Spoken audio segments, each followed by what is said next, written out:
Hi மக்களே, வணக்கம். நான் ரங்கா. சும்மா ஜாலியாக ஒரு ஈஸியாக ரைடு போகலான்ட்டு போயிட்டுருக்கேன். நேற்று தான் தலையோட விடாமுயற்சி ரிலீஸ் ஆச்சு. அதை பற்றியும் கொஞ்சம் பேசலாம் அப்படின்னு தோணுச்சு. அப்படியே ரைடு போயிட்டு அப்படியே பேசுவோம். அடுத்து வந்து தலையோட விடாமுயற்சி வந்து ஃபஸ்ட்டு எப்போவுமே பார்த்துருவேன். அஜித் சார் படம்னா எப்போவுமே ஃபஸ்ட்டு பார்த்துருவேன். நேற்று அப்படி தான் பார்த்தேன். விடாமுயற்சி எப்படி இருந்துச்சு அப்படின்றது தான் அந்த ரைட் பண்ணிட்டு ஒரு வீடியோ பண்ண போகிறோம். ஆக்சுவலாக இந்த மாதிரி கதையை அஜித் சார் பண்ணதுக்கு அஜித் சாருக்கு ஒரு சொன்னால் ஒரு இமேஜெல்லாம் விட்டுட்டு இவ்வளோ இறங்கி இப்படி ஒரு படத்தை அது பண்ணாதுன்னு நம்ம எக்ஸ்பெக்ட் பண்ணலை. ஆனால் எந்த இமேஜும் கவலைப்படாமல் ஒரு மாஸ் ஹீரோ அப்படின்றதுலாம் எதையும் யோசிக்காமல் ஒரு படம் பண்ணியிருக்காரு. படமாக எனக்கு எப்படி இருந்துச்சுன்னு பார்த்தீங்கன்னா, படமாக எனக்கு வந்து இது வந்து ஒர்க் அவுட் ஆகலை அப்படின்னு தான் சொல்லுவேன். நான் அஜித் சார் ரசிகன் தான், பெரிய ஃபேன். அப்படி இருந்தாலும் எனக்கு அஜித் சார் இந்த அஜித் சார் இந்த விடாமுயற்சி வந்து பெருசாக ஒர்க் அவுட் ஆகலை. ஏன் அப்படின்னா, நான் அஜித் சார் வந்து இப்படி பார்க்க நினைக்கல. நான் வந்து கொஞ்சம் மாஸ் எலமெண்ட்ஸை எப்பவுமே பார்த்து பழகிட்டு மாட்டோம் அஜித் சாரை. அவர் சும்மா நடந்து வந்தாலே அப்படி இருக்கும், நம்மளுக்கு அவ்வளோ கூஸ்பம்பாக இருக்கும். நம்ம விசில் அடித்து கற்றுவோம். அந்த மாதிரி எந்த சுவாரஸ்யமாகவும் இதில் இல்லை. நம்ம விசில் அடித்து கைத்தட்ட மூமெண்ட்ஸ் கூட எதுவுமே இல்லை. படத்தோட ப்ளஸ்ன்னு பார்த்தீங்கன்னா, படத்தில் வந்து சினிமோட்டோகிராஃபி சொல்ல வேணாம், வேறு லெவல் இருந்தது. அந்த அசர்பைஜான் அந்த டெரைன் வந்து அவ்வளோ ஹாலிவுட் ரேஞ்சுக்கு ஹாலிவுட் மூவி ஃபீல் கொடுத்துருந்தாங்க. அப்போ அனிருத்தோட பிஜிஎம் தான் நம்மளை கொஞ்ச நாள் வச்சு உட்கார வைக்குது. இந்த சவடிக்கா பார்த்து பத்திக்கிச்சு அந்த பாட்டெல்லாம் தெரிக்க விட்டுச்சுன்னு சொல்லலாம். அஜித் சாரோட பர்ஃபார்மன்ஸு சொல்ல வேணாம். மற்றபடி படத்தில் அர்ஜுன் சார் அவங்களாம் இருக்காங்க. இருந்தாலும் நம்மளை அவ்வளோ என்கேஜ் பண்ணிச்சோன்னா படம் வந்து மகேஷ் சார் சொன்னாங்க என்கேஜ் பண்ணல. இது மகேஷ் சாரோட ஃபால்ட்டுன்னு கூட சொல்ல முடியாது. ஏன்னா இந்த ஸ்டோரி அப்படி அவரோட ஒரிஜினல் ஸ்டோரி இல்லை. இது ஒரு பிரேக் டவுன் படத்தை தழுவி தான் இருக்கப்பட்டது, எல்லாருக்கும் தெரியும்.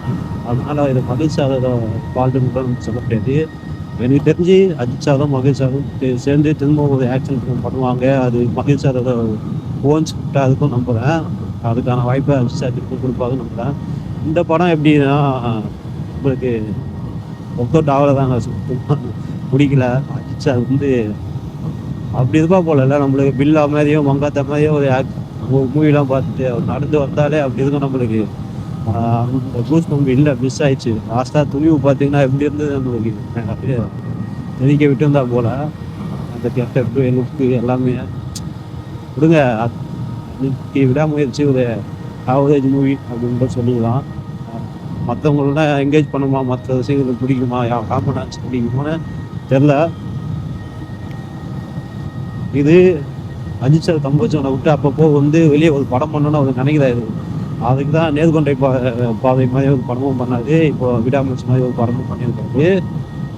கண்டிப்பாக இதுமாரி ஒரு மாஸ் இதை வந்து இந்த மாதிரி சப்ஜெக்டை சூஸ் பண்ணி நடிக்கிறது வரவேற்கிறது தான். இன்னும் கொஞ்சம் நல்லா பண்ணியிருக்கலாம் அப்படின்றது நம்மளோட ஃபீலு. நம்ம ரசிகராக நம்ம அஜித் சார்கிட்ட என்ன எதிர்பார்க்கணுமோ அது கொஞ்சம் மிஸ்ஸிங் தான். அதனாலே நம்மளுக்கு படம் வந்து சரியாக கனெக்ட் ஆகலை. மற்றபடி அஜித் சார் நம்ம ஸ்க்ரீனில் வந்தாலே போதும். 2 வருஷம் காத்திருப்பு, அஜித் சார் ஸ்க்ரீன் வந்தாலே போதும் அப்படின்னு தான் தோணுச்சு. ரொம்ப நாள் கழிச்சு அஜித் சார் ஸ்க்ரீனில் பார்த்தது ரொம்ப சந்தோஷம்தான்.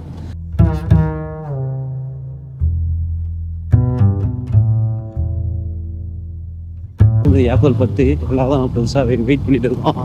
குட் பேட் அக்லி போஸ்டரு லுக்கு இதெல்லாம் பார்த்தாலே தெரியுது, பக்கா கமர்ஷியல் பேக்கோட வரண்டா உங்களுக்காக ஒரு பண்டா அப்படின்ற மாதிரி அஜித் சார் பண்ணிட்டு இருக்காரு. கிட்டத்தட்ட படம் எல்லாமே கம்ப்ளீட் ஆயிடுச்சு. ஏப்ரல் 10 தான் ரிலீஸ். நீங்கள் வந்து பாருங்களேன், அஜித் சார் லுக்கை பார்த்தாலே தெரிஞ்சிச்சு நம்மளுக்கு அந்த படம் எப்படி இருக்கு. ஆதிக்கு வேற பக்காவாக இப்போ தான் ஒரு கமர்ஷியல் மார்க் கண்டென்ட் மேலே ஒரு கமர்ஷியல் இட்டு கொடுத்துருக்கா போல.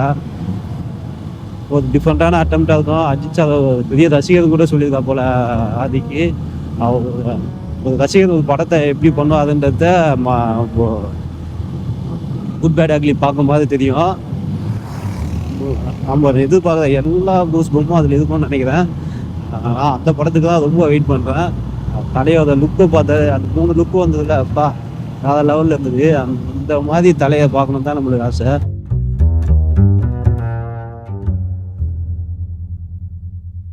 அந்த ஃபீல் தான் இந்த படத்தில் மிஸ்ஸு. ஆனால் அடுத்த படத்தில் மிஸ்ஸே ஆகாது, செம்மையாக இருக்குன்னு நம்புகிறேன். அலையோட குட் பேட் அப்ளிக்காக வெயிட்டிங்கு விடாமுயற்சி எல்லாம் தேட்டரில் போய் பாருங்கள். உங்கள் ஒப்பீனியனை நீங்கள் சொல்லுங்கள், மற்றவங்க ரிவ்யூஸ் சொல்லுவான். வன்மத்தோட பேசுறவங்களாம் நிறைய பேர் இருக்காங்க. படம் சுமாராக இருந்தால் கூட ஓகேவாக இருந்தால் கூட இவங்க வன்மத்தோட பேசுறது இந்த வலைப்பேச்சு மாதிரியான பண்ணிங்க குழந்தைங்க எல்லாம் இருக்கானுங்க. ஐயோ விடாமுயற்சியா முக்கியா அப்படின்னு பேச ஆரம்பிச்சாங்க. வலைப்பேச்சுக்கு முக்கியமாக அந்த டிஸ்பிளின் ஓட்டினதுலாம் பார்த்தீங்கன்னா படம் வரதுக்கு முன்னாடியே வந்து படம் போயிடுச்சு, அவ்வளோதான், படத்தை காலி பண்ணணும்னு நினைச்சுக்குள்ளே பேசினா படம் அவன்னா சந்தோஷமாக சொல்கிறாங்க. அவன் வந்து ஐயோ என்னன்னா படம் வந்து இவ்வளோ முக்கியம் போனதுக்கு எனக்கு ரொம்ப சந்தோஷம். ஏன்னா நான் சொன்னது அப்படியே நடந்துச்சு அப்படின்னு அந்த பிஸ்மின் ஆகி வந்து அவ்வளோ சந்தோஷமாக சொல்கிறான். அவ்வளோ வன்மத்தோட பேசுகிறான். பார்க்கலாம், இது வந்து ஒரு எக்ஸ்பெரிமெண்ட் படம் தான். அப்படின்னா படம் தானேங்க இதுன்னா ஒரு ஹீரோ வந்து ஒரே மாதிரி படம் நடிக்கணும்னு ஏதாவது இதுக்காக மாற்றி நினைச்சா ஒத்துக்க மாட்டீங்களா அப்படின்னு கூட நம்மளுக்கு கேள்வி இருக்குது.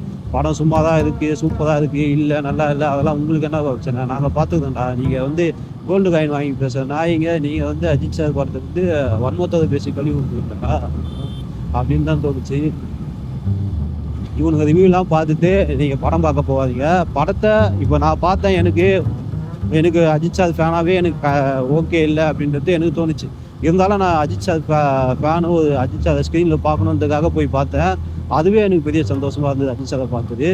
நீங்கள் அஜித் சார் ஃபேனாக இருக்கலாம் இல்லாமல் இருக்கலாம், ஆக்சுவலி உங்களுக்கு ஒரு பெரிய ஏதோ படம் ஒரு தேட்டர் எக்ஸ்பீரியன்ஸ் போய் பார்ப்பீங்களா, அந்த மாதிரி ஒரு படத்தை பார்த்து நீங்கள் உங்கள் ஒப்பீனியனை நீங்கள் சொல்லிக்கோங்க. மற்ற நாய்ங்களாம் பேசுவானுங்க வன்மத்தோட, அதெல்லாம் கேட்டுட்டு நீங்கள் போகாதீங்க தேட்டருக்கு. முடிஞ்சதுக்கு இப்போ அடுத்த படத்தில் பார்ப்போம். குட் பேட் அக்லி எல்லாருமே சந்தோஷமாக என்ஜாய் பண்ணுற மாதிரி பக்கா கமர்ஷியல் படமாக இருக்கும் அப்படின்றத நம்ம நம்புகிறோம். ஆனால் அந்த ஸ்டில்லே சொல்லிடுச்சு. வெயிட் பண்ணுவோம், குட் பேட் அக்லியில் சந்திப்போம். பாய்.